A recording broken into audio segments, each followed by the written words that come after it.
En sus fuertes murallas se abrieron 100 puertas, según escribe exageradamente Heródoto, destacando la más cercana al palacio dedicada a la diosa Ishtar, hoy reconstruida en Berlín.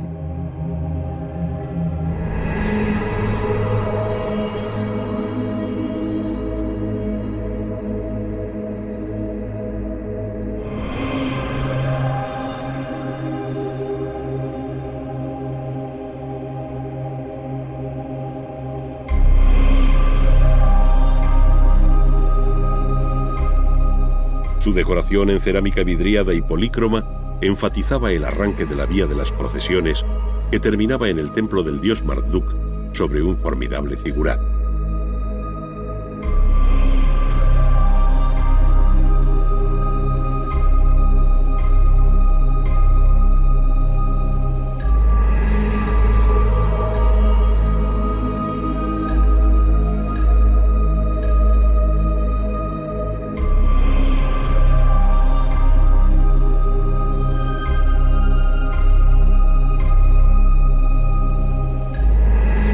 Pero lo que más llamó la atención de viajeros, soldados e historiadores fue el verdor de los árboles que asomaban por encima de las altas murallas de Babilonia como un espejismo. No era otra cosa que los míticos jardines colgantes con los que Nabucodonosor quiso mitigar la nostalgia del paisaje que vio crecer a la reina Amiotis, hija del rey de los Medos. Para ello se dispuso de suelo artificial sobre una estructura de pilares y bóvedas de ladrillo con un perfil escalonado.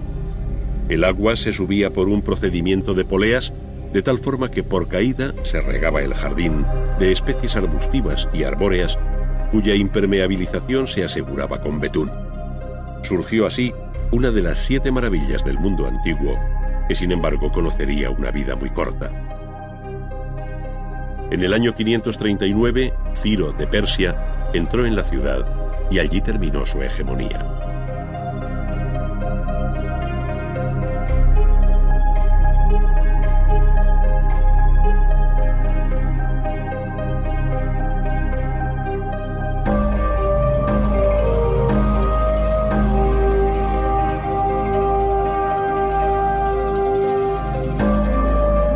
Comenzaba entonces el último episodio político y artístico de esta tierra, el arte persa, en el que confluyen muchos de los rasgos que caracterizaron hasta entonces el arte mesopotámico. Los palacios o apadanas de Persépolis y Susa, en Irán, unidos a los nombres de Darío y Jerjes, señalan el final brillante de este imperio, coetáneo al arte clásico griego que sucumbió ante la llegada de Alejandro Magno, el vencedor de Darío III. Poco después, el mismo Alejandro decía adiós a la vida en la milenaria ciudad de Babilonia.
Es muy conocida la definición de Egipto como don o regalo del Nilo, según escribió el historiador griego Heródoto.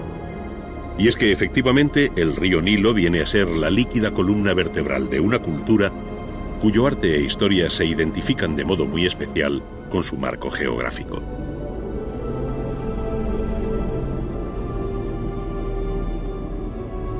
Baste decir que el Nilo, al igual que separa el desierto oriental del occidental, señala también la divisoria entre la vida y la muerte, de tal manera que las ciudades, con sus monumentales templos, se erigieron en la margen derecha de su cauce, mientras que pirámides, mastabas, hipogeos y demás enterramientos se situaron en la orilla izquierda. Entre una y otra ribera, la barca de Isis recorrió las aguas del Nilo buscando el cadáver despedazado de su esposo Osiris, dios y juez de los muertos.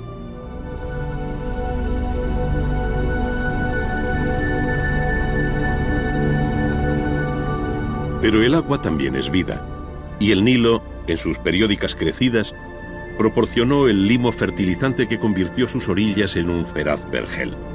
Es decir, al igual que ocurrió en Mesopotamia con el Tigris y el Éufrates, ahora es el Nilo el río que proporcionó savia a uno de los focos culturales más extraordinarios de la antigüedad.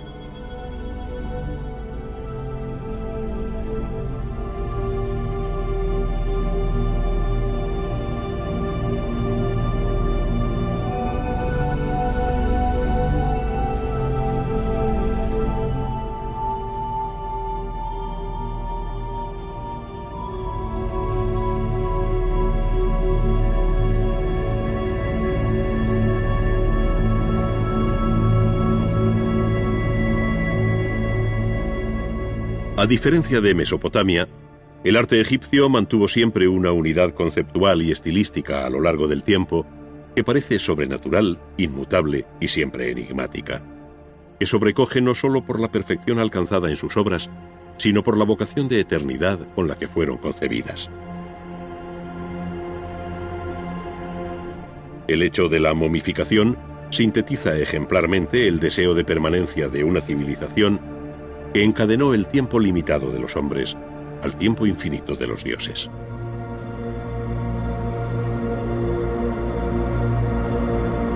La propia arquitectura parece emular las sugerencias del paisaje que acompaña al río cuando se observa sobre el Valle de los Reyes la punta de El Qurn, cuyo perfil piramidal es toda una profecía.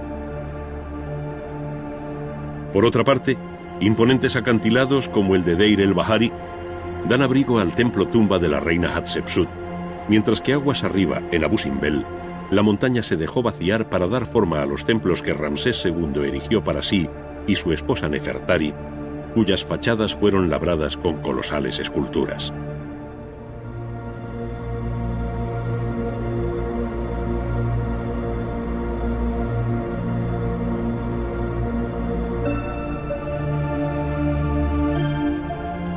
Sin embargo, son las pirámides las que se han quedado en la memoria como la hazaña constructiva más sobrecogedora del antiguo Egipto, siendo la de Saqqara la más antigua de las conservadas.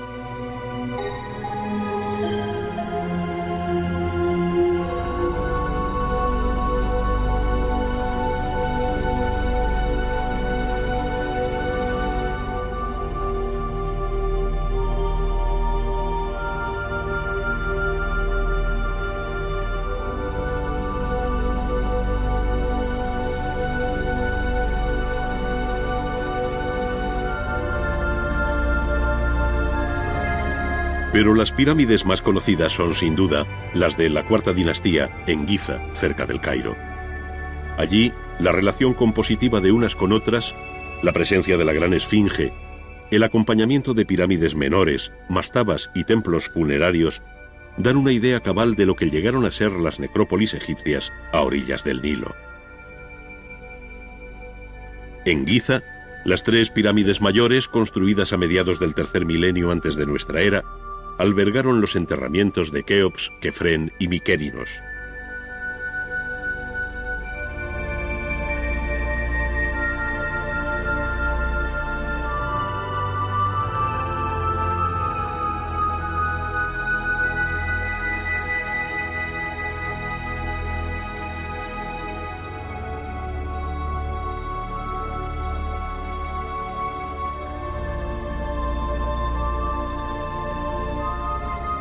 Cuentan con un templo pórtico de acogida para recibir el cuerpo momificado del faraón, una larga avenida que termina en un segundo templo funerario a los pies de la pirámide y finalmente la propia pirámide.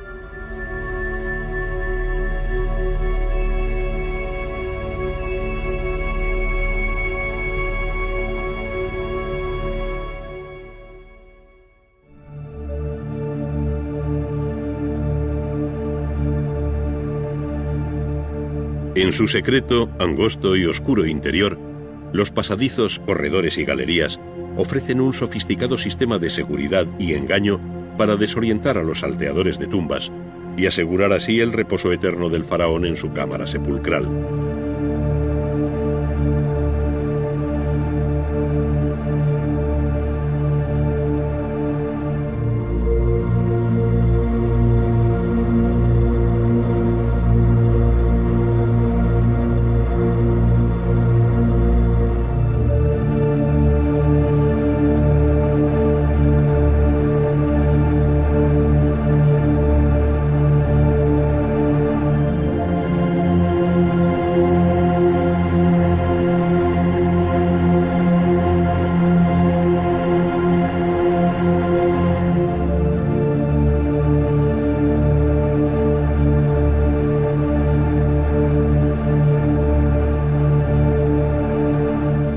En sus inmediaciones, otras menores, en las que se enterraron esposas, hijos y demás parientes del faraón.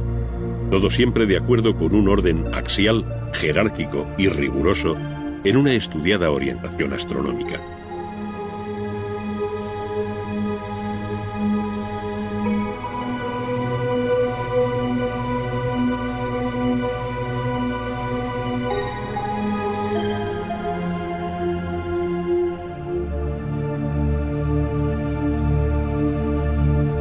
Las tres pirámides se yerguen hoy con silencioso orgullo como una referencia en el paisaje, como un accidente montañoso en su orografía. Parecen pertenecer más a la naturaleza del desierto que a la historia de un pueblo.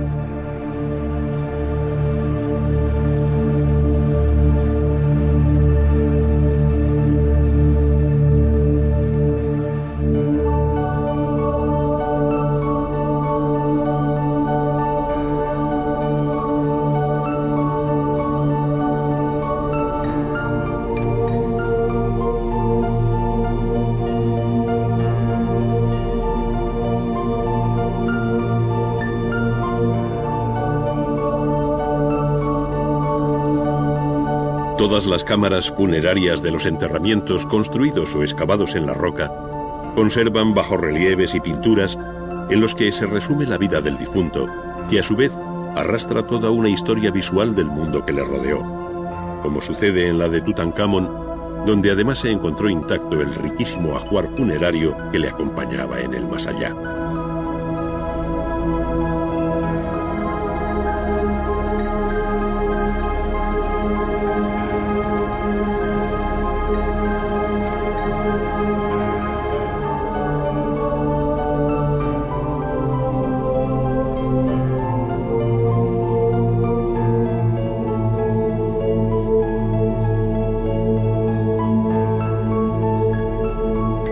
En estos recintos funerarios se muestra la vida toda del antiguo Egipto, sus dioses y creencias, la guerra, la paz, la caza, el paisaje, la flora y la fauna, es decir, todo cuanto tuvo entidad en este formidable valle del Nilo.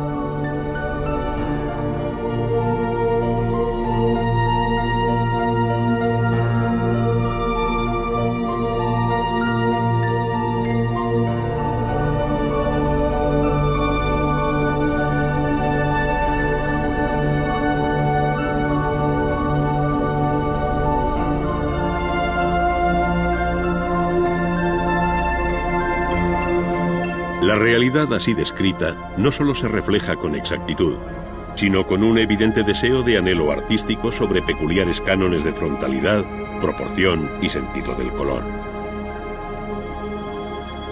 Con un claro horror al vacío, la escritura jeroglífica rellenó espacios intermedios, proporcionando una información complementaria a la escena, como si fuera la voz en off de un invisible narrador.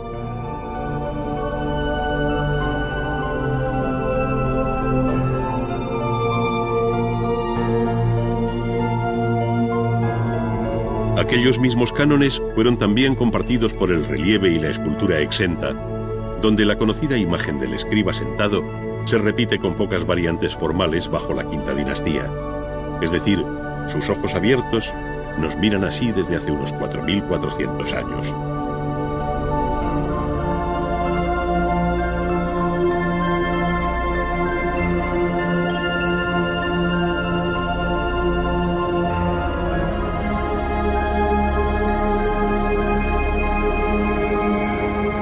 Finalmente, cabe añadir que la escultura egipcia pulsó todos los registros posibles, desde las grandes estatuas que compiten con la arquitectura o se encuentran aisladas en medio del desierto, hasta la delicada belleza de retratos como el de la reina Nefertitis en sus distintas versiones, cuyo rostro representa una de las más altas expresiones artísticas de todos los tiempos.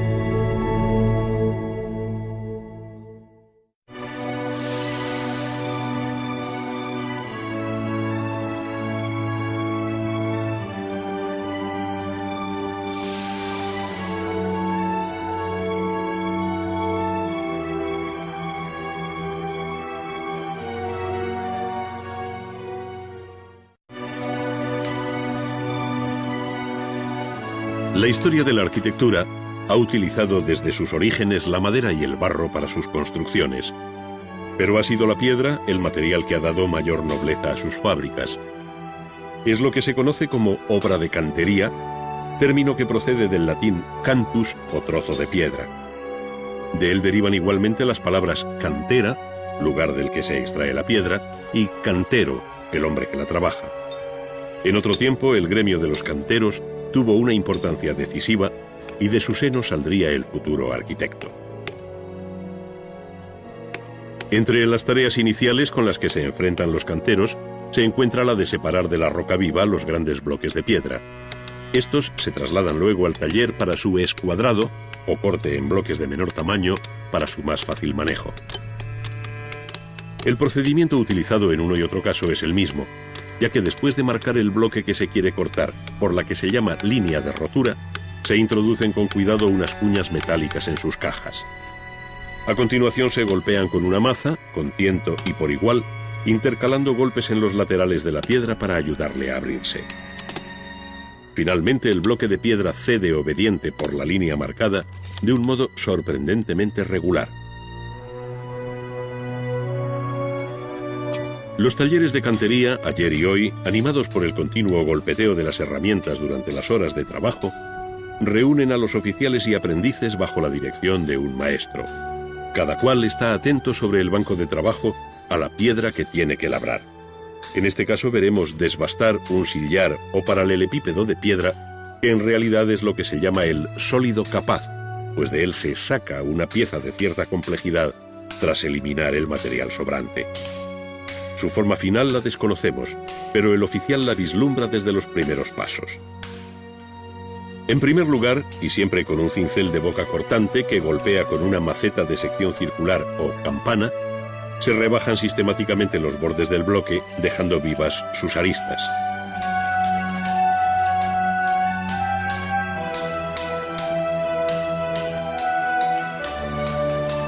Estas bandas, de unos 2 o 3 centímetros, se afinan al máximo, comprobando su horizontalidad con una regla o un simple listón de madera.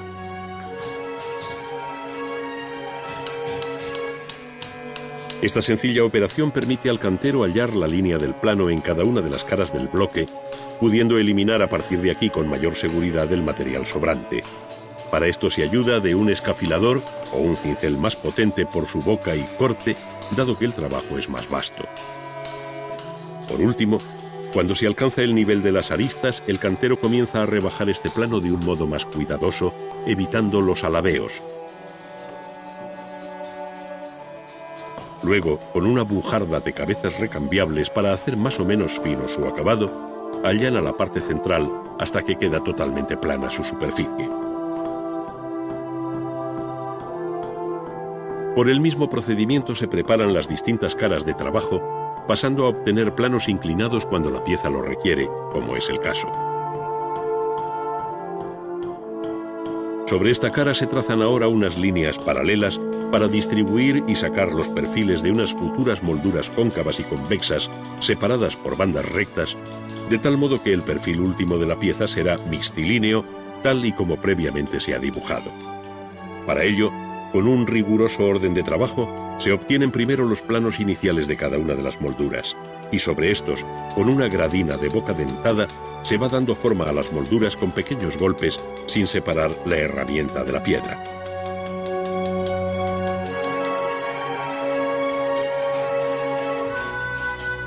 Como la pieza escogida hace esquina o ángulo hacia afuera, Es necesario trazar la línea diagonal en que se produce el quiebro y proceder del mismo modo por el otro lado. Ahora se cuenta con la ventaja de tener la referencia de uno de sus lados, pero por otra parte el encuentro de los dos planos ha de ser perfecto, por lo que el cantero con gran seguridad apura con el cincel la cortante arista, pues no cabe aquí el menor error.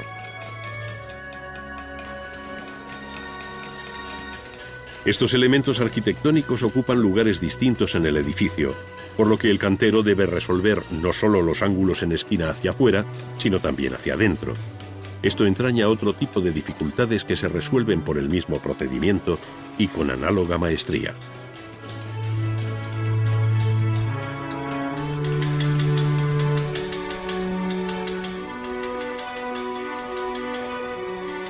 Mientras que estos oficiales siguen trabajando frisos, cornisas y todo tipo de molduras de planos rígidos y geométricos perfiles, otros canteros del taller acometen otro tipo de obra más delicada y próxima a la escultura, como es la labra de capiteles.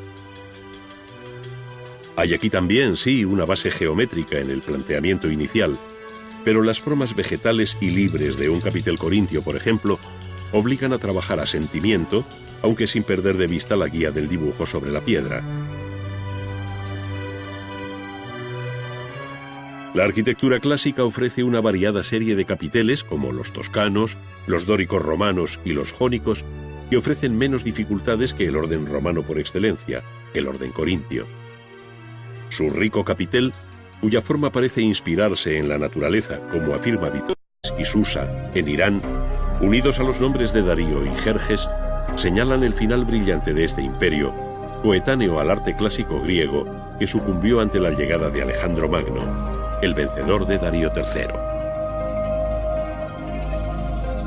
Poco después, el mismo Alejandro decía adiós a la vida en la milenaria ciudad de Babilonia.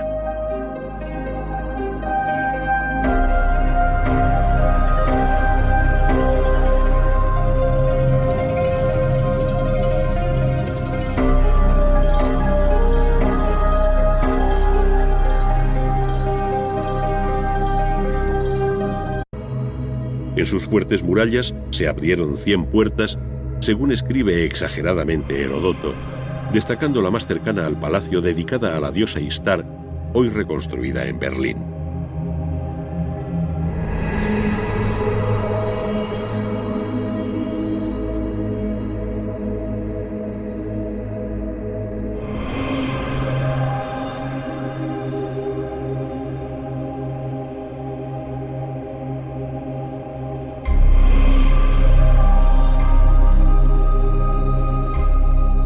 Su decoración en cerámica vidriada y polícroma enfatizaba el arranque de la vía de las procesiones que terminaba en el templo del dios Marduk sobre un formidable zigurat.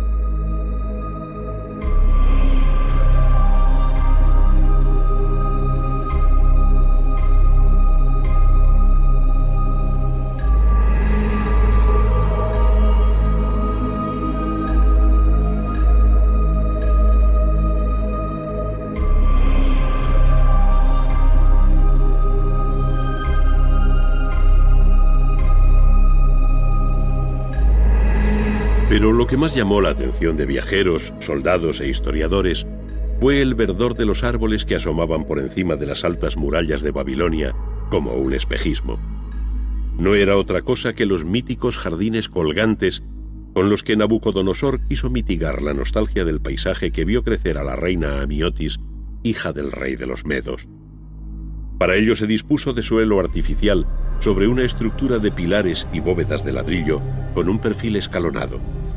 El agua se subía por un procedimiento de poleas, de tal forma que por caída se regaba el jardín de especies arbustivas y arbóreas cuya impermeabilización se aseguraba con betún. Surgió así una de las 7 maravillas del mundo antiguo, que sin embargo conocería una vida muy corta. En el año 539, Ciro de Persia entró en la ciudad y allí terminó su hegemonía.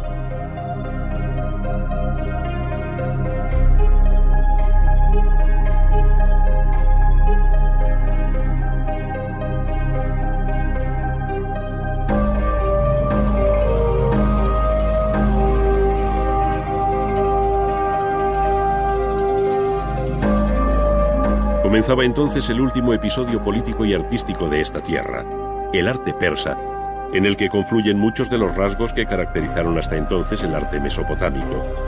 Los palacios o apadanas de Persépolis